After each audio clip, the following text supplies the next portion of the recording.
ښه لالا تا خو په نورو ولایتونو کې هم وظیفې کړې دي. تا یوه قصه ماته کړې وه، که دا نور ملګري هم واوري خوند به ورکړي. د ارګون یوه قصه دې راته کړې وه، ستاسې هلته وظیفه لرله تللې وې. زه اورګون کې په 1440 کې زه د ننګرهار نه لاړم اورګون ته. نو کله چې مونږ اورګون ته لاړو، مال چې دا به یو ښار به یو خلک به هلته تیارې کې چې کېناستلو، داسې پسپسیه غوندې وو چې واره که ته خو دغه ته مرګ ته روان یې. نو ما ویل چې خو خاوره ده یا په مرګ ژوند ټول دا ذاتي صفات دي، د الله زو وظیفه ده، نو معاش چې راکوي وظیفه ده، هلته ما عسکري لوړه هم کړې ده. بالاخره اورګون ته لاړلو. اورګون یو د پخوا په وخت کې یو مارکیټ و، هغه د څو ولایتونو هلته به خلکو پیسې ورکولې چې اورګون ته لاړ شي. خو دا داسې وخت و چې موږ لاړلو، په تنورونو کې ډوډۍ پاتې شوې وې، خلک دغه ځایونه تښتېدلي وو، دا ډوډۍ سوې وې. په دې پیالو کې چایونه او بعضې کورونه چې موږ دا چای بیخي وچ شوی او په دې پیالې کې دا پیالې بل رنګ اخیستی و. خو بالاخره سر په خو زموږ دلته وظیفه شو. زموږ د پاسه یو غر و، د کوه شرقي په نوم باندې و. دې کې نو که ووایم چې دغه ورونه چې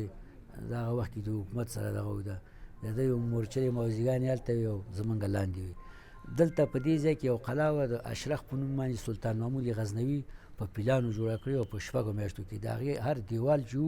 لکه یو 2 موټر یې د هغې دیوال په هغه سوروالي باندې به دغه کېدلې. دلته زموږ دغه شو. خو ډېر یو داسې یو حالت راغی چې دا نیمه نظامیان که عسکر وو که دغه افسرانو، دا د زیړي په مرض باندې هلته دغه شو. د ننې وجې نه چې یو بله تراژیدي قصه، یو اسب موږ حلال که 8 میاشتې موږ دغه اسب غوښه خو نه که غوښه به امیرونو خوړله، موږ هم په قدمه د امیرونو کې راتلو. نور مادونه فقط شوروا او شوله، د دې اسب شوروا او دا شوله، دا نو سهار چې که به و او که د غرمې به و که ماښام به و که مړ کېدلی او که ژوندی کېدلی، هم به یې دولت وظیفه اجرا کوله، هم به یې مخامخ د خلکو سره دغه وه. یو شپه د موسی په نوم باندې دا زما ملګری و، امیر د مخابري و، هغه د لغمان د الینګار و.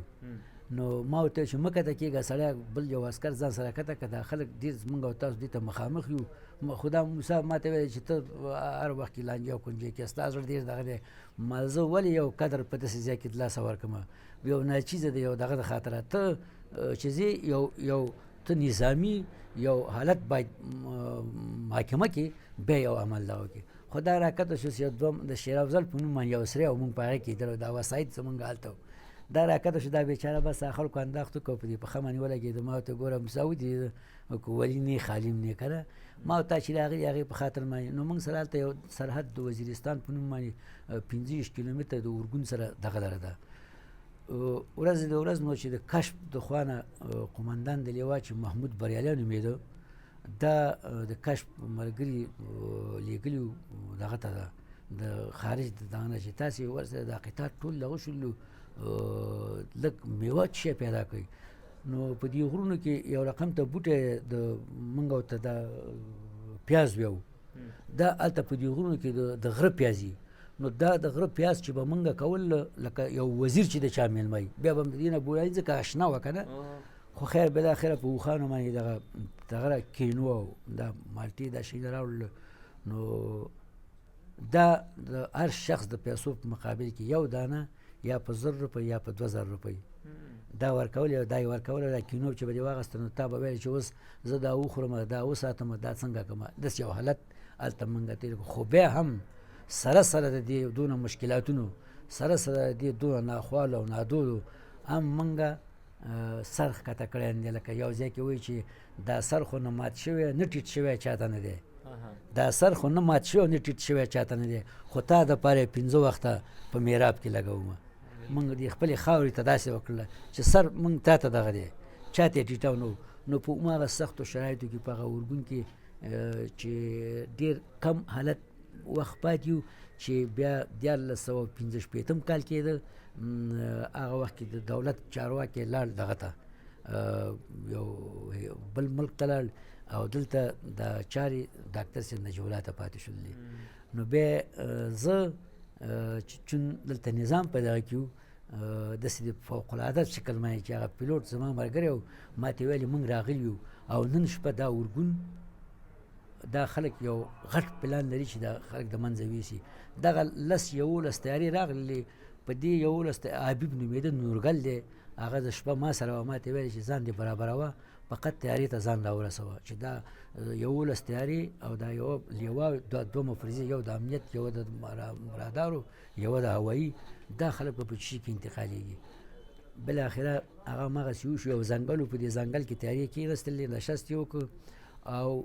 که درته ووایم چې دا 1000 راکېټ او که 10,000 او که 2,000 په همدې ځنګل باندې د پاس د خلکو انداخت وکړو دا تیارې د اور لاندې نو په هره تیاره کې یا 100 نفر یا 15 نفره وختل تیارو پرواز وکړو هغې جملې نه یو زه وم چې موږ لاړلو په ګردیز کې کته شولو هغه نور خلک چې هلته پاتې شولو هغه د هماغه وخت نظام هماغه وخت او لاړ پاتې شولو خواري زاري چا وکړل او کندو پورې اوس بیبي کېنسته که نه هغه بېچارهګان د خدای دې وبخي دې طرف ته کوم دي هغه طرف ته یو خدا یو حالت راغی یا د ما نه چا استفاده وکړله یا د هغې نه چا موږ وجنګېدلو ملک حالت دې سرنوشته نو زما آخرینه خبره که شرق کې که غرب کې او که په شمال او جنوب کې د افغان په نوم باندې د مسلمان په نوم باندې راځئ د خپلې خاورې سره د خپلې خاورې سره د هغه اندازې پورې مینه وکړئ چې تاسو باندې خدای در باندې ورحمېږي تاسې نه موږ او تاسې اوس هغه حالت لالو خو بیا هغه خبره قصه هلته پاتې شولو موږ رالو نو تیار دغه و ده د 15 کال د جشن دغه و ده مراسمو بیا ملګرو چې موږ هلته کته شولو په میدان کې ستړي مه شي او ډېر چا وژړل او چا وخندل خو هغه حالات هم تېر شو نو یو څو ورځې بعد بیا هغه جشني پروازونو کې بیا اشتراک وکړ او ما هغه اخرنۍ قصه چې هغه مخکې مې ته وکړله چې هغه سړی راغی بیا مې ویل چې نور بس ومن الله توفیق خاورې موږ ستایو ستا عزت ستا عظمت په موږ باندې یو خو فرض دی زه وایم چې د فرضو نه موږ باندې دا زیاته ده نو اوس په پراتیو په دغه کې دا خوشحاله په دې شوم چې دلته زه رالم تاسو سره کېناستلم دې مرکز ته او دې مرکز کې بیا دانش صاحب سره نو تاسو ته د خدای عزتونه درکړي تاسو ته د خدای چې هغه څه باندې خوشحالېږئ دا خاوره پې خوشحالېږي خلک پې خوشحالي هغه کار تاسو ته ژوندی اوسې لالا ډېر زیات خوند یې وکړو له لالا سره به بیا هم کینو وخت ناوخت به کیسې ترېنه اورو لالا زښتې ډېرې قیسې لري هم جالبې قیسې لري ټوکې موږ ته کله کله کوي وایي چې تاسې خوشحاله اوسئ ځکه یوازې تراژیدي کې قیسې خو وایي نه درته کوم چې یوازې ستاسې زړه بد کمه نو لالا سره به بیا هم خبرې کوو او همدلته دانش فرهنګي مرکز کې به کوو د لالا دوی ځای دی هلته به هم ورځو لالا نه به نورې قیسې هم اورو نو بیا به نورې قیسې وکړو لالا ډېر زیات خوند یې وکړو ته مې په تکلیف کړلې تا تجربه درکړې خوشحاله اوسې ډېر خوشحاله شوم نو د لالا نورې قیسې به بل ټیم بیا اوس د الله په امان انشاءالله